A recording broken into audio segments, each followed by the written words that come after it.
Magandang araw po ulit sa inyo. Dito tayo sa San Pedro. Anong pangalan ng Toda nyo? STL Toda. STL Toda. Shoutout kay Press Pusoy. Siya yung pinaka nito. So, kakarga namin itong sasakyan ni brother. Brother, anong pangalan mo? Okay, si Rodel. So, yan. Ano pong posisyon nyo sa Toda? Auditor. Ito po yung sasakyan niya, Honda. Kakarga natin ng GTO. Karga natin, boss. Yan. So ayan, binuksan na ni brother ang kanyang nabuksan. Kakarga na yung discount na rin. Ayan. Ayan na nga.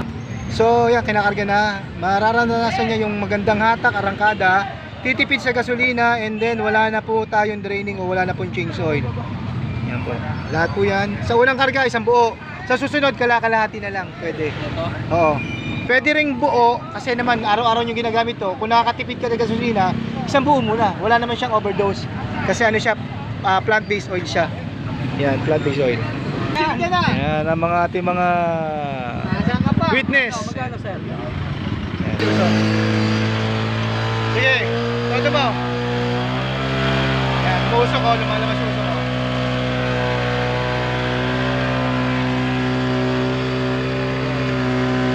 Medyo laruin mo, kuya. Laro-laruin mo. Sige. Bomba, bomba.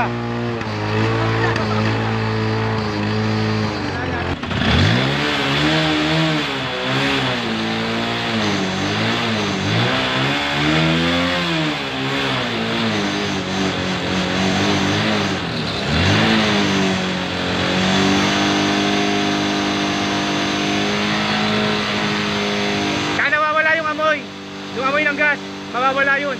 Mag-aamoy normal lang siya na nasunog. Yan, road test, road test. Higit mo lang, Higit mo. hanggang mahilo ka. Ayan bro, ano masasabi mo? Lumakas yung hatak? Gumanda yung arangkada? Ano masasabi mo sa GTO? Ayos.